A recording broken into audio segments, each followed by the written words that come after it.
అదరగొట్టే కారం రంగు రుచి ఆచి కారం పొడి.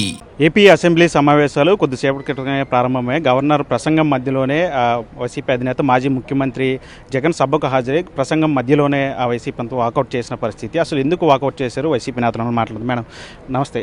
ఏంటి మేడం ఎందుకని వాకౌట్ చేశారంటే ప్రసంగం అయ్యే వరకు ఏం జరుగుతుంది ఏంటనేది కనీసం వినాల్సింది, ఎందుకని సడన్గా బయటకు వచ్చేసి? రెండు విషయాలండి. ఒకటి ఏంటంటే మేము మా వైఎస్ఆర్ కాంగ్రెస్ పార్టీ ప్రధాన ప్రతిపక్ష హోదా అడుగుతున్నాము. మా జగనాన్నకి ప్రధాన ప్రతిపక్ష నేత హోదా కావాలని చెప్తున్నాం. అసలు ఈ దేశంలో ఏ రాష్ట్రంలో అయినా ప్రధాన ప్రతిపక్షం లేకుండా ఉంటుందా? ఈ రాష్ట్రంలో అలాంటి వ్యవహారం మనం చూస్తూ ఉన్నాం. దీనికి కారణం ఒకటే నాకు అర్థమవుతుంది. ఏంటి అంటే ప్రజల తరపున వీళ్ళు ప్రశ్నిస్తారు. ఇప్పుడు 19 నెలలైంది వీళ్ళు అధికారంలోకి వచ్చి, ఏ ఒక్క హామీ అమలు చేయలేదు. శాంతి భద్రతలు గాలి కొదిలేశారు. అసలు శాంతి భద్రతలు అత్యంత భయంకరమైన పరిస్థితులు ఈ రాష్ట్రంలో ఉన్నాయి. చూస్తే పూర్తిగా అవినీతి, ప్రతి దగ్గర అవినీతితో సహా మహిళలకి రక్షణ ఇవ్వలేని పరిస్థితి. అది కూడా తెలుగుదేశం పార్టీ ఎమ్మెల్యేలు నాయకుల ద్వారానే మహిళలకు రక్షణ లేని పరిస్థితి. అలాగే మహిళలు మోసం చేశారు, రైతులు మోసం చేశారు, నిరుద్యోగులు మోసం చేశారు, ఉద్యోగస్తులు మోసం చేశారు. అన్ని వర్గాల వాళ్ళని కూడా ఈరోజు మోసం చేయడం జరిగింది. దాంతో ప్రజలందరూ కూడా వీళ్ళ మీద తీవ్రమైన వ్యతిరేకత ఉన్నారు. వీటన్నిటి మీద మేము ప్రశ్నించడానికి సిద్ధమై వచ్చాము. మేము ప్రశ్నిస్తామని ప్రధాన ప్రతిపక్ష హోదా ఇవ్వట్లేదు. అందువల్ల మేము వాకౌట్ చేయడం జరిగింది. మొదటి నుంచి కూడా చూస్తున్నాం. గత అసెంబ్లీలో కూడా మెడికల్ కాలేజీలకు సంబంధించి మీరు పెద్ద పోరాటం చేశారు. ఇప్పుడు రాష్ట్ర వ్యాప్తంగా కూడా ఈ తిరుమల తిరుపతి లడ్డు వ్యవహారానికి సంబంధించి అటు వైసీపీ ఇటు కూటమి నేతల మధ్య విమర్శలు ప్రతివిమర్శలు కొనసాగుతున్నాయి. ఈ తరుణంలో అసెంబ్లీలో వచ్చి మాట్లాడి దాని మీద మీ స్టాండ్ తీసుకొని పబ్లిక్కి వాస్తవాలను తెలియజేసే అవసరం మీకు కూడా ఉంది కదా, ఎందుకని ఆ అవకాశం తీసుకోవట్లేదు? ఖచ్చితంగానే మేము ఇప్పుడు వెళ్తున్నాం కదా, మేము ఎమ్మెల్సీలుగా కౌన్సిల్కి వెళ్తాము. మీకు తెలుసు కదండి, అసెంబ్లీలో ప్రధాన ప్రతిపక్ష హోదా ఇవ్వకపోతే వాళ్ళు కనీసం మాట్లాడడానికి సమయం ఇవ్వరు. సమయం ఇవ్వని దానికి వెళ్ళి ఏం చేస్తారు? అందుకే జగనన్న బయట నుండే ప్రశ్నిస్తారు, ప్రజల తరపున ప్రజల్లో ఉండి ప్రశ్నిస్తారు. అలాగే తీసుకుంటే తిరుపతి లడ్డు విషయం తీసుకుంటే సుప్రీంకోర్టు వేసిన సిట్ నివేదిక, సిబిఐ నివేదిక, దర్యాప్తు నివేదికలో పూర్తిగా వీళ్ళు చెప్పిన అబద్ధాలు అన్నీ కూడా అవన్నీ అబద్ధాలు అవాస్తవము అని వాళ్ళు క్లియర్గా ఇవ్వడం జరిగింది. ఇచ్చినా కూడా ఇంకా ప్రజలు మభ్యపెట్టడానికి వీళ్ళు ప్రయత్నిస్తూ ఉన్నారు. ఆ దేవదేవుడైన వెంకటేశ్వర స్వామితో వీళ్ళు పెట్టుకున్నారు. ఖచ్చితంగా ఆ స్వామి వీళ్ళకి శిక్షించక మానడు. అలాగే తీసుకుంటే ఈరోజు తీసుకుంటే ఎన్నో సమస్యలు, ఫర్ ఎగ్జాంపుల్ రైతుల గురించి తీసుకుంటే రైతులకు పెట్టుబడి సాయం లేదు, గిట్టుబాటు ధర లేదు.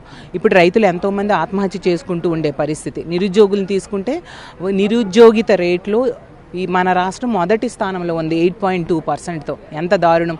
అప్పుల్లో తీసుకుంటే 3.22 లక్షల కోట్ల అప్పులు కేవలం 19 నెలల్లో వీళ్ళు చేశారంటే ఇది ఆల్ టైమ్ రికార్డు. అలాగే మహిళల విషయం తీసుకుంటే మహిళా సాధికారత పూర్తిగా దెబ్బతిన్న పరిస్థితి చూసాము. మహిళలు వాళ్ళ లోన్స్ కూడా బ్యాంక్స్ ఇవ్వని పరిస్థితి ఈ డ్వాక్రా సంఘాలకి మనం చూడడం జరిగింది. అలాగే తీసుకుంటే ఈ ఎమర్జెన్సీ రెస్పాన్స్ రేట్లో అట్టడుగు స్థానంలో మన రాష్ట్రం ఉంది. మన విశాఖపట్నంలో భూములను అప్పనంగా తన బినామీలకి కట్టబెడుతూ ఉండే పరిస్థితి. గీతం విద్యా సంస్థకి అయితే ఘోరంగా 5,000 కోట్ల విలువైన భూమిని వాళ్ళు కబ్జా చేయడమే. ఖచ్చితంగా మాట్లాడడానికి అంటే మాజీ ముఖ్యమంత్రిగా పనిచేసినప్పుడు కనీసం వచ్చి సభలో నిలబడే ప్రయత్నం చేయాలి కదా, ఎందుకని టైం ఇవ్వాలి కదా. ఇప్పుడు చూస్తే గవర్నర్ గారు పచ్చి అబద్ధాలు చెప్తూ ఉండే పరిస్థితి. ఈ 19 నెలలుగా వీళ్ళు ఏం చెప్తున్నారు వాటినే చెప్తూ ఉన్నారు తప్ప అసలు గవర్నర్ గారు కూడా బాధపడి ఉంటారు, ఏంటి ఎంత పచ్చి అబద్ధాలు నాతో చెప్పిస్తున్నారా అని చెప్పేసి. అసలు ప్రజా కంటక పాలన సాగుతూ ఉండే పరిస్థితి మనం చూస్తూ ఉన్నాము. ఈ సమావేశాలు కూడా వైఎస్ జగన్ మాజీ ముఖ్యమంత్రిగా ఒక శాసనసభ నేతగా ఎమ్మెల్యేగా సభలోకి రారు. ఈసారి కూడా ఆయన రానట్టేనా? మరి ప్రధాన ప్రతిపక్ష హోదా ఇస్తే వస్తారు, ఇవ్వలేదు కాబట్టి రాము. మేడం ఇప్పుడు మొన్నటి వరకు కూడా మామూలు సంతకం చేసి వెళ్ళిపోయే సాంప్రదాయం ఉండేది. ఇప్పుడు డిజిటల్ అటెండెన్స్ తీసుకొచ్చారు. వైసీపీ ఎమ్మెల్యేలు జీతం తీసుకుని సంతకం పెట్టేసి జీతం తీసుకుంటున్నారు. ఆ విధంగా చేయకూడదు కాబట్టి ఇప్పుడు డిజిటల్ అటెండెన్స్ కూడా తీసుకొచ్చారు. దాన్ని ఎట్లా చూస్తారు? ఏమండి, వీళ్ళు ప్రతిసారి కూడా మా పార్టీ వాళ్ళని ఏదో విధంగా కామెంట్ చేయాలి, దాన్నే లక్ష్యంగా పెట్టుకుని పనిచేస్తూ ఉన్నారు. ప్రతి సందర్భంలో కూడా చూస్తున్నాము. మరి అప్పుడు చంద్రబాబు నాయుడు గారు అసెంబ్లీ నుంచి బయటికి వెళ్ళిపోయారు కదా, మరి అప్పుడు ఏమైంది? కాబట్టి వాళ్ళ మాటల్ని పట్టించుకుంటూ ఉంటే ప్రజల తరపున పోరాటం చేయలేం. మా వైఎస్ఆర్ కాంగ్రెస్ పార్టీ ఎప్పుడు ప్రజల పక్షాన్ని నిలిచే పార్టీ. ప్రజల తరపున పోరాటం చేస్తాము. అధికార పక్షంలో ఉంటే ప్రజల సమస్యలు తీరుస్తాము, ప్రతిపక్షంలో ఉంటే ప్రజల కోసం ప్రభుత్వం మీద ఒత్తిడి తీసుకొచ్చి వాళ్ళ సమస్యలన్నీ పరిష్కారం అయ్యేట్టుగా మేము కృషి చేస్తాం. ఏపీ బడ్జెట్ ఎలా ఉండబోతుంది అనుకుంటున్నారు? ఎమ్మెల్సీలుగా శాసనమండలి మీ పోరాటం ఎలా ఉండబోతుంది? ఇప్పటి వరకు అండి గత 2 బడ్జెట్స్ మనం చూసాము. వాళ్ళు ఇచ్చిన హామీలు వేరు, కేటాయింపులు వేరుగా ఉన్నాయి. పూర్తిగా ఏ ఒక్క హామీ కూడా అమలు చేయని పరిస్థితి మనం చూసాము.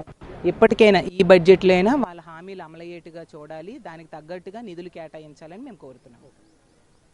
ఇది మొత్తంగా వైసీపీ నేతలతో కూడా చెప్తున్న పరిస్థితి. ఈసారి బడ్జెట్లో అయినా సరే ఖచ్చితంగా ఇచ్చినటువంటి హామీలన్నీ కూడా నెరవేర్చే విధంగా బడ్జెట్ ఉంటుందని ఆశిస్తున్నాం. లేని పక్షంలో ఖచ్చితంగా వైసీపీ ప్రజల తరపున పోరాటం చేస్తుందని వైసీపీ నేతలతో కూడా చెప్తున్న పరిస్థితి కనిపిస్తుంది. వల్లితో మనీ బిగ్ టీవీ, అమరావతి నుంచి.